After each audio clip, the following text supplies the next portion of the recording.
ఈరోజు మన వాక్య భాగ అంశము, మీ ఎముకలు లేత గడ్డి వలె బలియును. మీ ఎముకలు లేత గడ్డి వలె బలియును అనే అంశం గురించి మనం ధ్యానం చేసుకుంటున్నాము. యెషయా 66వ అధ్యాయం 14వ వచనం, మీ హృదయము ఉల్లసించును, మీ ఎముకలు లేత గడ్డి వలె బలియును. ఇక్కడ దేవుడు చాలా అలంకారప్రాయంగా మన గురించి మాట్లాడుచున్న వాడుగా ఉన్నాడు. ఎముకలు అనగా ఇది ఒక వ్యక్తి యొక్క అంతరంగ జీవితాన్ని చూపెడుతుంది. ఎముకలు అనగా ఒక వ్యక్తి యొక్క ఆధ్యాత్మికమైన జీవితాన్ని చూపెడుతుంది, విశ్వాస జీవితాన్ని చూపెడుతుంది. ఈరోజు మన జీవితంలో కూడా మన అంతరంగ జీవితము, విశ్వాస జీవితము, ఆధ్యాత్మికమైన జీవితము కొన్ని పరిస్థితుల్లో బలహీనంగా ఉన్నాయేమో, ఎండిపోయినట్టుగా కనబడుచున్నాయేమో. దేవుడు ఏమంటున్నాడంటే, మీ హృదయాలు ఉల్లసించేలాగా, మీ ఎముకలను లేత గడ్డి వలె నేనేం చేస్తానంటున్నాడంటే ఎదిగేలాగా చేస్తానంటున్నాడు. బైబిల్ గ్రంథంలో ఎండిపోయిన అనుభవం కనపడుతుంది. యెహెజ్కేలు రాసిన గ్రంథము 37వ అధ్యాయంలో ఇక్కడ ఎండిపోయిన అనుభవం కనపడుతుంది. అయితే ఈ ఎండిపోయిన అనుభవంలో ఈ యొక్క సంఘము అనేది ఉన్నది. ఇశ్రాయేలు జనాంగము చెరలోనికి వెళ్ళిన వారుగా ఉన్నారు. వారి దేవాలయం పాడైపోయింది, వారి దేశం పాడైపోయింది, వారి భవిష్యత్తు వారికి అగమ్య గోచరంగా కనపడుతుంది. అసలు మరలా కట్టబడుతుందా, మరలా నిర్ణయించబడుతుందా, మరలా మన దేశం బాగవుతుందా అన్న అనుభవాలు. అంటే ఇక్కడ కొన్ని ఆలోచనలు ఉంటాయి. ఆ ఆలోచనలో సజీవంగా ఉండే ఆలోచనలు ఉంటాయి, ఎండిపోయిన ఆలోచనలు ఉంటాయి. సజీవంగా ఉండే ఆలోచనలు అంటే ఈ రోజు కాకపోతే రేపైనా మనం ముందుకు వెళ్ళగలుగుతాం, మనం అధిగమించగలుగుతాము, సాధించగలుగుతాము అని అంటాయి. ఎండిపోయిన ఆలోచనలు అంటే ఇక ముగిసిపోయింది, ఇక మన వల్ల కాదు, మన శక్తికి మించినది. ఇప్పుడు ఇశ్రాయేలు ప్రజలు బబులోను చెరలో ఉన్నప్పుడు వీరి పరిస్థితి కూడా ఇలాగా ఉంది. ఎండిపోయిన ఎముకల వంటి అనుభవము, మరలా జీవించేది ఏమాత్రం కనపడలేదు. అందుకే ఒకసారి దావీదు మహారాజు అంటాడు, కీర్తనలు 32వ అధ్యాయము 3వ వచనము, దినమంతయు నేను చేసిన నా ఆర్తధ్వని వలన నా ఎముకలు క్షీణించినవి, దేవారాత్రులు నీ చెయ్యి నా మీద బరువుగా నుండెను. అంటే ఇక్కడ నేను మౌనంగా ఉన్నాను, దినమంతా మూలుగుచు ఉన్నప్పుడు నా ఎముకలు ఏమైపోయినవి, క్షీణించిపోయాయి అంటున్నాడు. అంటే ఇతని జీవితంలో పాపం అనేది ఉన్నది, నిరాశ అనేది ఉన్నది, దేవునికి దూరం అయిపోయిన అనుభవం అనేది ఈ యొక్క దావీదు యొక్క జీవితంలో కనపడుతుంది. అందుకే ఆయన అంటున్నాడు, అయ్యా నా శరీరం బలహీనమైపోయింది, నా ఎముకలు క్షీణించిపోతున్నాయి అంటున్నాడు. అయితే విశ్వాస జీవితం కూడా కొన్ని సందర్భాల్లో అట్లాగే ఉంటుంది. కొన్ని విషయాలు నిరాశాజనకంగా ఉంటాయి, ఆశ లేనివిగా ఉంటాయి. ఆధ్యాత్మికంగా మనము కూడా ఎలాగుంటామంటే క్షీణించిపోయే వారంగా ఉంటాం. ఆత్మీయంగా క్షీణించిపోవడం అంటే ఏమిటి? ప్రార్థన చేయాలి అన్న మనసు రాదు, వాక్యము చదవాలి అన్న మనసు రాదు, దేవుని సన్నిధానములో మనము ఆనందించలేము, గతములో దేవుణ్ణి వెంబడించినట్లు ఆసక్తితో మనం దేవుణ్ణి వెంబడించలేము.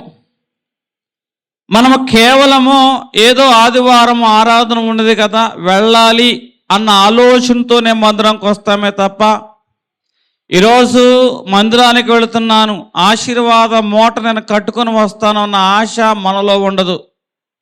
ఇంకా మనం చూసుకున్నట్లయితే సమస్యలు వల్ల విశ్వాసం ఏమైపోతుందంటే క్రమంగా బలహీనమైపోతుంది.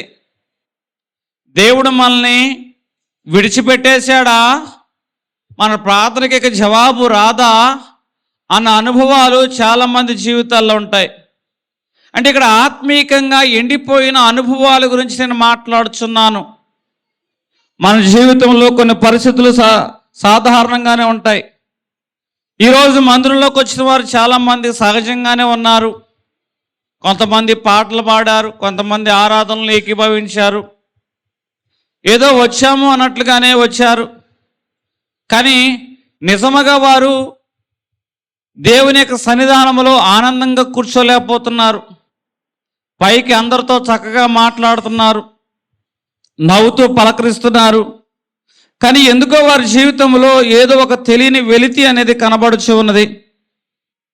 ఈరోజు ఆత్మీయంగా ఎండిపోయిన అనుభవం కనబడుతుంది. వారు ప్రార్థన చేస్తున్నారు. ఇదివరకు ప్రార్థన చేస్తూ ఉంటే జనుల్లో మంట పుట్టేది. వారి విశ్వాస జీవితాన్ని జనులైన వారు చూసేవారు. ఇప్పుడు ప్రార్థన చేస్తుంటే అది అలవాటుగా అయిపోయింది. ఎవరిని ఆ ప్రార్థన కదిలించడం లేదు. ఇది ఎండిపోయిన అనుభవానికి సాదృశ్యంగా కనబడుచున్నది.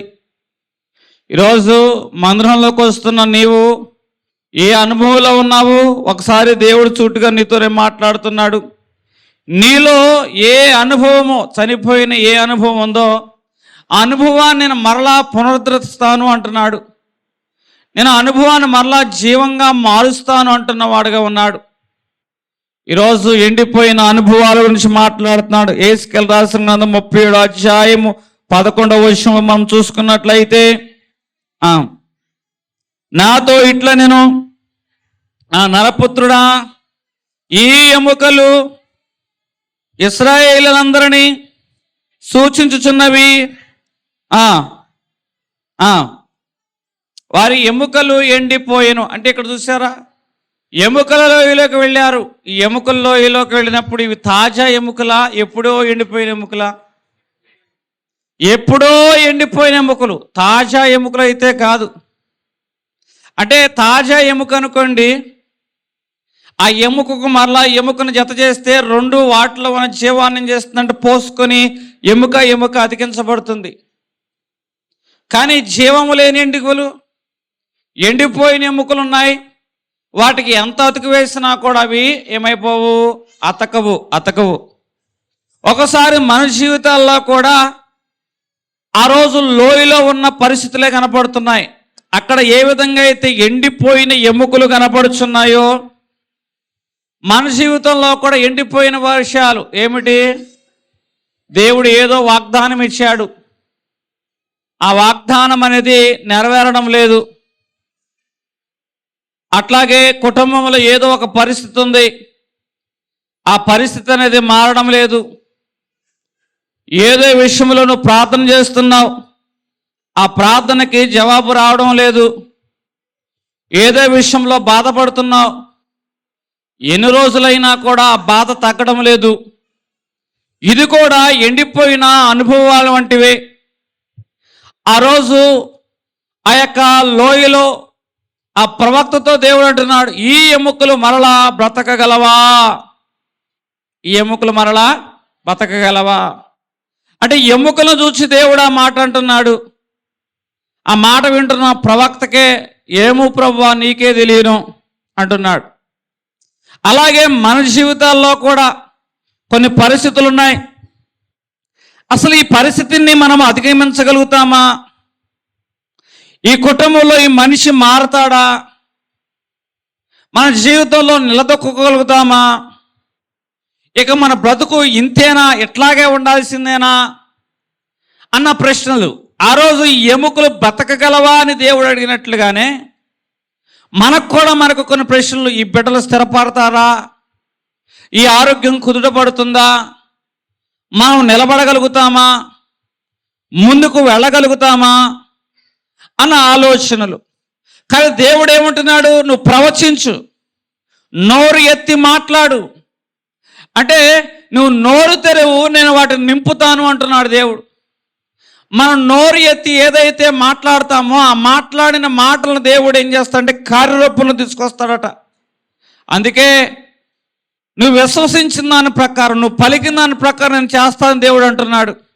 ఏ నిరాశాపూరితమైన అనుభవం ఎదుట ఉందో ఆ అనుభవాన్ని చూచండి. ఏమన్నా తెలుసా? ఓ కొండ నువ్వు ఎత్తివేయబడి సముద్రంలో పడుదువుగాక అని చెప్పినప్పుడట ఆ దేవుడు ఆ నోటి మాట స్థిరపరిచి కొండను ఎత్తి సముద్రంలో పడవేస్తాడు.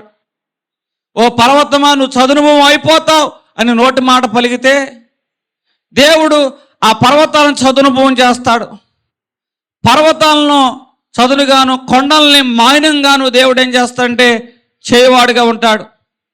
దేవుడు తన బిడ్డల పక్షంగా నువ్వు ప్రవచించు అంటున్నాడు. ఏ పరిస్థితి నీకు వ్యతిరేకంగా ఎండిపోయిన అనుభవాలు కనపడుతున్నాయో, అక్కడ ఎండిన ఎముకలే కనపడుతున్నాయి. కానీ నోరు ఎత్తి ప్రవచిస్తే ముందు ఎముకలు ఏమైనాయి? గూడు కట్టుకున్నాయి. అది తాజా ఎముక, ఎండిపోయిన ఎముక?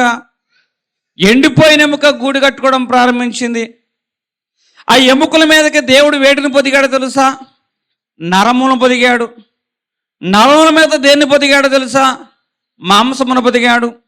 మాంసము మీద చర్మమును పొదిగిన వాడుగా ఉన్నాడు. అక్కడ కనబడుతుంది ఎముకలు మాత్రమే, కానీ కనబడని నరములు ఎక్కడి నుంచి వచ్చాయి? మాంసం ఎక్కడొచ్చింది? చర్మం ఎక్కడొచ్చింది? అయితే ఇవన్నీ గూడు కట్టుకొని ఒక దేహంగా కనబడుతుంది, కానీ ఆ దేహాన్ని నడిపించే ఆత్మను దేవుడు ఏం చేశాడంటే తన శ్వాస ద్వారా జీవాత్మగా మార్చాడు. అంటే మనము ఒక అడుగు ముందుకు వేస్తే దేవుడు మన పక్షంగా 100 అడుగులు వేస్తాడట. హల్లెలూయా. ఇక్కడ నరపుత్రుడా, నువ్వు ప్రవచించు. ఎండిన ఎముకలను చూసి ప్రవచించమన్నాడు. ఎముకలన్నీ పేర్చమనలేదు, ఎముకలన్నీ ఒక చోట కూర్చమనలేదు, ఏ ఎముక ఆమెకు జతపరచమనలేదు. ఆ ఎముకను చూసి మాట్లాడవయ్యా, ఎముకను చూసి మాట్లాడవయ్యా. ఈరోజు దేవుడు నిన్ను పనిచేయమంటలేదు, విశ్వాసంతో మాట్లాడమంటున్నాడు. ఎవరైతే విశ్వాసంతో మాట్లాడేవారుగా ఉంటారో దేవుడు వారి పక్షంగా ఘనమైన కార్యాన్ని జరిగించునుగాక. ఈరోజు ఇక్కడ ఎముకలు కలుస్తున్నాయి. ఎముకలు కలుస్తున్నాయి అంటే అక్కడ ఏముందంటే పునరుద్ధరణ అనేది కనపడుతుంది. అట్లాగే చర్మం అనేది పొదగా కనబడుతుంది, అంటే బాహ్యమైన మార్పు. అట్లాగే శ్వాస అనేది వస్తుంది, అనగా నిజమైన ఆత్మీయమైన జీవము కనబడుచున్నది. మరి ఈరోజు దేవుడు సూటిగా నీతోనే మాట్లాడుచున్నాడు. చాలామందికి రూపం ఉంది, ఆచారాలు ఉన్నాయి, సహజంగా కనబడుతున్నారు, కానీ ఆత్మీయమైన జీవం ఉందా? ఈ ఆత్మీయమైన జీవం రావాలి అంటే మన దేవుని సన్నిధానంలోకి రావాలి. దేవుని ఆత్మచేత నింపబడినప్పుడు మాత్రమే ఈ ఆత్మీయమైన జీవాన్ని మనం పొందుకునే వారుగా ఉంటాం. ఇక్కడ దేవుడు పరిస్థితులు మార్చడం మాత్రమే కాదు, కానీ మనలో స్వభావాన్ని కూడా మార్చాలని ఆలోచన పడుతున్నాడు.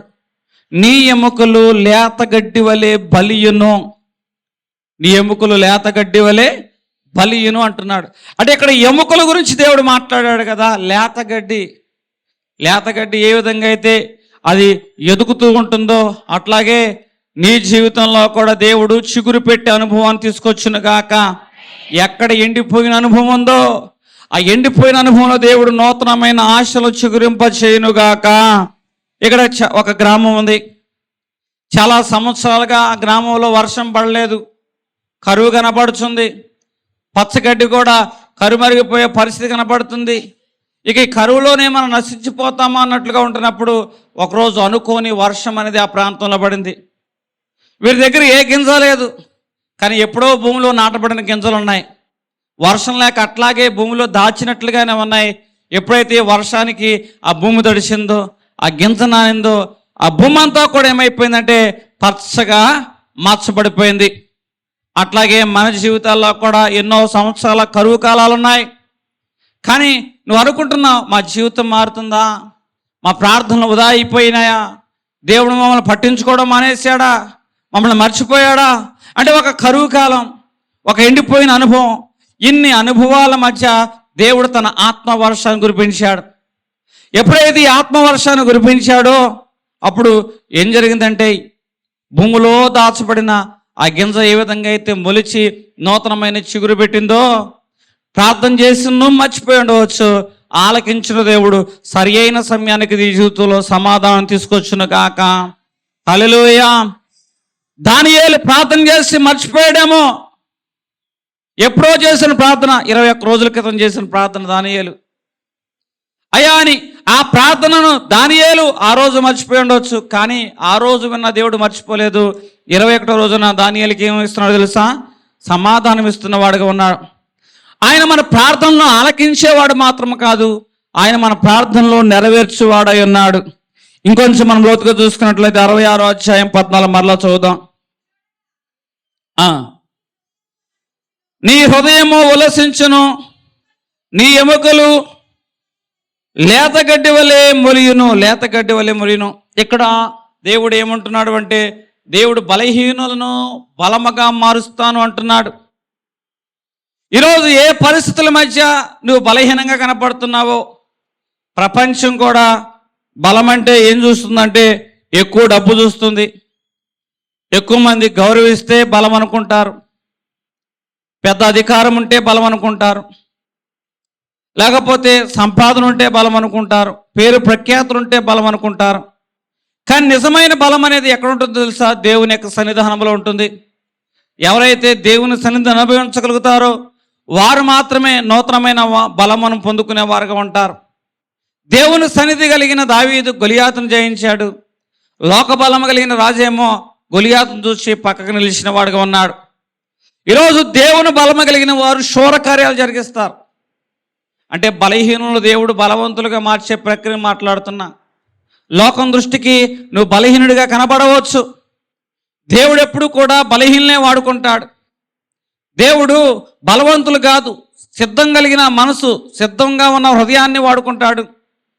ఖాళీ పాత్రలనే దేవుడు నింపుతాడు. నిండిపోయిన పాత్రలో ఎంత పోసినా కూడా ఉపయోగం అనేది ఉండదు. అంటే మందిరానికి వచ్చేటప్పుడు నువ్వు ఏ అనుభవంలో రావాలో తెలుసా? ఖాళీ పాత్ర వంటి అనుభవాలతో వచ్చినప్పుడు ఈరోజు దేవుడు నాతో మాట్లాడి ఏ వాక్యం చేత నా హృదయాన్ని నింపుతాడు అని ఖాళీ పాత్ర అనుభవాలతో వచ్చినప్పుడు మన బలహీనతను దేవుడు ఏం చేస్తారంటే బలముగా మార్చువాడై ఉన్నాడు. ఇక్కడ ప్రజల దృష్టిలో బలం గురించి మనం మాట్లాడుకున్నాం. మరి దేవుని దృష్టిలో బలం అంటే కష్టాలు వస్తాయి, కష్టాల్లో కూడా వారు విశ్వాసం కలిగి ఉంటారు. కన్నీళ్ళు ఉంటాయి, కన్నీళ్ళలో కూడా వారు ఏం చేస్తారంటే ప్రార్థన చేసేవారుగా ఉంటారు. నిరాశ వస్తుంది, నిరాశ వచ్చినా కూడా ఏది ఏమైనా కూడా అంజూరపు చెట్లు పూయిపోయినా, ద్రాక్ష చెట్లు ఫలించకపోయినా, శాల్లో పశువులు రాకపోయినా, దొడ్డులో గొర్రె మందలు లేకపోయినా నేను దేవుల్లో ఆనందిస్తాను, నా ప్రభువులో సంతోషిస్తాను అని నిరాశ సమయంలో కూడా హబక్కు ఏం చేస్తానంటే నమ్మకం అనేది కలిగిన వాడుగా ఉన్నాడు. మరి కష్టాలు వచ్చినప్పుడు విశ్వాసం కలిగి ఉంటున్నావా? కన్నీళ్ళు వచ్చినప్పుడు ప్రార్థన చేస్తున్నావా? నిరాశ ఉన్నప్పుడు విశ్వాసం కలిగి ఉంటున్నావా? దేవుని దృష్టిలో నిజమైన బలం అంటే ఇదే. ఇంకా చాలామంది అనుకుంటూ ఉంటారు, ఇక నేను పడిపోయాను. అయితే నిజమైన బలం ఏమిటంటే, నా శత్రువా నువ్వు అతిశయించవద్దు, నేను పడిపోయాను మరలా లేస్తాను అని భక్తులైన వారు మాట్లాడతారు. అంటే దేవుని దృష్టిలో బలము అంటే పడిపోవడం కాదటండి, పడిపోయినా కూడా లెగుస్తారు చూసారా, అది నిజమైన బలమై ఉన్నది. బలహీనలను దేవుడు బలవంతులుగా మారుస్తానంటున్నాడు. గిద్యోను ఒంటరిగా ఉన్నాడు, కనిష్ఠుడు, తన గోత్రమే కనిష్ఠుడు, అందుట్లో ఇతడు ఎన్నికలేనివాడు, చాటుగా గోధుమలు దులుకుంటున్నవాడుగా ఉన్నాడు. దేవుడు ఏమన్నాడంటే పరాక్రమ కలిగిన బలాఢ్యుడా, అయ్యా నేను పిరికోడినయ్యా, సాటుగా ఉండి గోధుమలు దులుకుంటున్నానయ్యా, నన్ను నువ్వు పరాక్రమ కలిగిన బలాఢ్యుడు అంటావేంటి అంటే, ఇదిగో నీ బలం చూస్తున్నట్లయితే నీకు అట్లా కనిపిస్తుంది, నేను నీకు తోడై ఉన్నాను. మరి నేను నీకు తోడైనప్పుడు నీ బలము తట్టిదిగో చూడకు, నా బలము తట్టదుగో చూడు. నీ బలానికి మించిన పనులు ఎవరి బలం చేస్తుంది? నా బలం కదా చేస్తుంది. అందుకే నీకు విచారం వద్దు గిద్యోను, నేను నీకు తోడై ఉంటాను అని దేవుడు ఏం చేశారంటే బలపరిచిన వాడుగా ఉన్నాడు. అంటే దేవుడు నీతో మాట్లాడుతున్నాడంటే ఏ మాట అయితే మాట్లాడుతున్నాడో ఆ మాటకు అనుకూలంగా తన శక్తిని, తన సామర్థ్యాన్ని, తన జ్ఞానాన్ని, తన బలాన్ని నీకు అందిస్తాడు. కుమారి నెమ్మది గలదాని వైపు పొమ్ము అంటున్నాడు. అంటే ఆ మాట కంటే ముందుగా దేవుడు పాపాన్ని తీశాడు, ఆ మాటతో పాటు ఆమెకి ఏమిచ్చాడంటే స్వస్థత ఇచ్చాడు. ఇక్కడ పరాక్రమ కలిగిన బలాఢ్యుడు అంటున్నాడు. ఆ మాటతో దేవుడు అతనికి ఏమిస్తున్నాడంటే విశ్వాసాన్ని, బలాన్ని ఇస్తున్నవాడుగా ఉన్నాడు. ఈరోజు నీ జీవితంలో కూడా నేను ఒంటరి వాడిని, నాకంటూ ఎవరూ లేరు, నేను మాత్రమే ప్రయాసపడాలి, నేను మాత్రమే ముందుకు వెళ్ళాలి, ఇక నా వల్ల ఏమవుతుంది అని నీ యంత్రం నువ్వే కుంగిపోతున్న వాడుగా ఉన్నావేమో. ఆలోచన చేస్తే అందరూ ఒంటరి వారే. మనసు మనం సరిగ్గా ఉన్నప్పుడు లేనప్పుడు చుట్టూ ఎంతమంది ఉన్నా కూడా మనం ఒంటరిగా అనిపిస్తూ ఉంటుంది. మనసు సానుకూలంగా ఉన్నప్పుడు అందరూ మన వాళ్ళే అనిపిస్తూ ఉంటుంది. ఇక్కడ గిద్యోను యొక్క పరిస్థితి శత్రువులను బట్టి, దోచుకునే అనుభవాన్ని బట్టి, వారికి ఉన్న బలహీనతలు బట్టి, శత్రు యొక్క బలాన్ని బట్టి అతడు నేను బలహీనుడు అంటున్నాడు. 32,000 మందిని దేవుడు ఇచ్చాడు. 32,000 మంది యుద్ధం చేయమన్నాడు దేవుడు. యుద్ధం చేయడానికి వెళుతుంటే సంఖ్య తగ్గించు, 32,000 మంది కాస్త 300 మందికి తీసుకొచ్చాడు. దేవుడు ఎందుకు ఈ మాట అంటున్నాడో తెలుసా? ఇంతమందితో గెలిస్తే మనుషులు బట్టి గెలిచామంట. మనుషులు లేకోకుండానే 300 మందితో కత్తి దియ్యుకోకుండానే యుద్ధం జరిగించి ఆ యుద్ధంలో గెలిస్తే అది నా వల్ల గెలిచామని జనులైన వారు తెలుసుకుంటారు. అంటే ఒకసారి దేవుడు మన విషయంలో తన మహిమను చూపించాలనుకుంటాడు. ప్రజలైన వారు నీ జీవితంలో జరిగిన కార్యాన్ని బట్టి ఇది నిజముగా యెహోవా వలన కలిగిన కార్యము అని జనులైన వారు గుర్తించాలని, దేవునికి మహిమకు దేవుడిని సాక్షార్థంగా నిలబెట్టాలని ఒకసారి దేవుడు ఏం చేస్తాడంటే మనల్ని మన పక్షంగా బలహీనలు పెడుతూ ఉంటాడు. నేను మరలా చెప్తున్న మాట, ఇక్కడ లేత గడ్డి వలె మీ ఎముకలు బలియును అంటున్నాడు. అంటే బలహీన దేవుడు ఏం చేస్తానంటున్నాడంటే బలిష్ఠుడిగా చేస్తానంటున్న వాడుగా ఉన్నాడు. గిద్యోను తన బలహీనతను చూశాడు, దేవుడు తన శక్తిని చూస్తున్న వాడుగా ఉన్నాడు. గిద్యోను తన పరిమితిని చూస్తున్న వాడుగా ఉన్నాడు, కానీ దేవుడు తనకున్న అవకాశాలను చూస్తున్న వాడుగా ఉన్నాడు. ఈరోజు మనము కూడా మన శక్తిని చూస్తూ ఉంటాం, కానీ దేవుడు ఏమంటాడంటే నీ ద్వారా ఇతను నేను ఏ విధంగా ఉపయోగించుకోవాలి, ఇతని ద్వారా నాకున్న అవకాశం ఏమిటి, ఆ నామం మహింపరచబడడానికి అని అనుకుంటూ ఉంటాడు. ఇక్కడ గిద్యోను దేవునికి అర్పించుకున్న వాడుగా ఉన్నాడు కాబట్టి బలహీనుడైన గిద్యోను దేవుడు ఏర్పాటు చేసుకున్నాడు. బలమైన యుద్ధములో దేవుడు గొప్ప విజయాన్ని ఇచ్చిన వాడుగా ఉన్నాడు. ఈరోజు నీ జీవితంలో అయినా నా జీవితంలో అయినా ఇక్కడ దేవుడు ఏమంటున్నాడు తెలుసా? బలహీనుల పక్షంగా ఉంటానంటున్నాడు. 2 కొరింథీ రాసిన పత్రిక 12వ అధ్యాయము 10వ వచనంలో చూసుకున్నట్లయితే,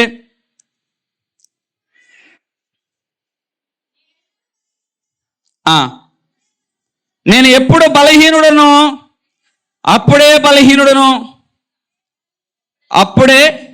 బలవంతుడను అంటున్నాడు. అంటే నేను ఎప్పుడు బలహీనుడనో అప్పుడే బలవంతుడు అంటాను. అంటే పౌలు గారికి ఒక నానుడి మాట ఉంది.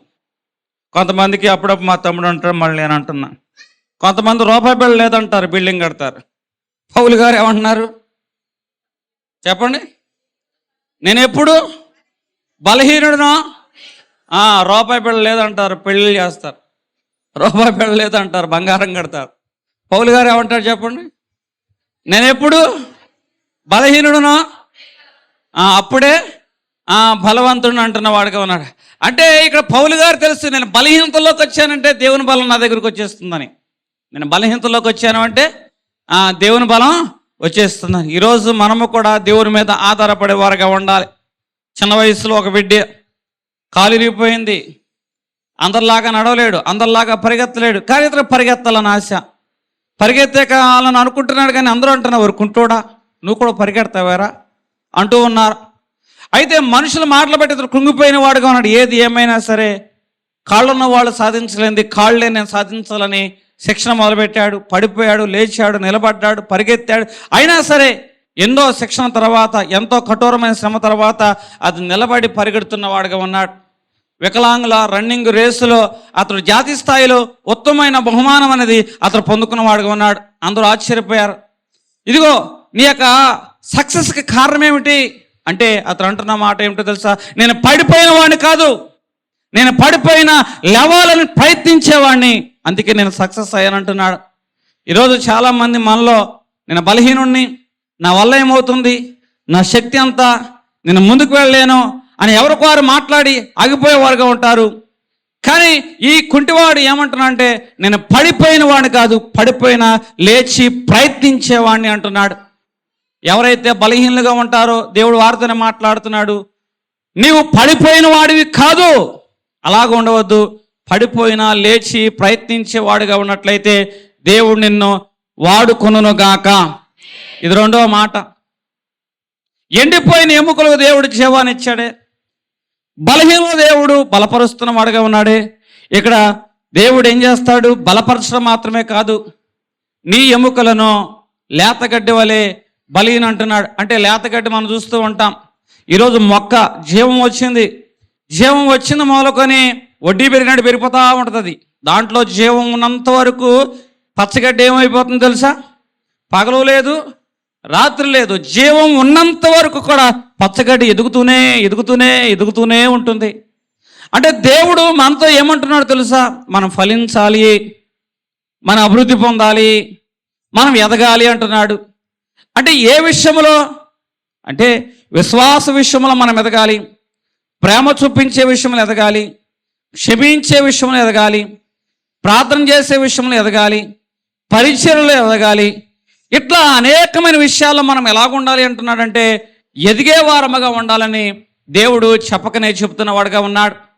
ఇక్కడ పచ్చగడ్డిలో మన మొక్కల్లో చూసుకుంటాం, పెద్ద పెద్ద కాండాలు ఉంటాయి, దాని బలమంతా కూడా ఆ కాండంలో ఉంటుంది. కానీ పచ్చగడ్డిలో బలమంతా దాని జీవంలో ఉంటుంది. దాంట్లో జీవం ఉన్నంత వరకు అది ఎదుగుతూనే ఉంటుంది. అట్లాగే దేవుడు మనలో ప్రవేశపెట్టిన ఈ ఆత్మదీపం ఉంది. ఈ ఆత్మదీపం జీవం కలిగినది.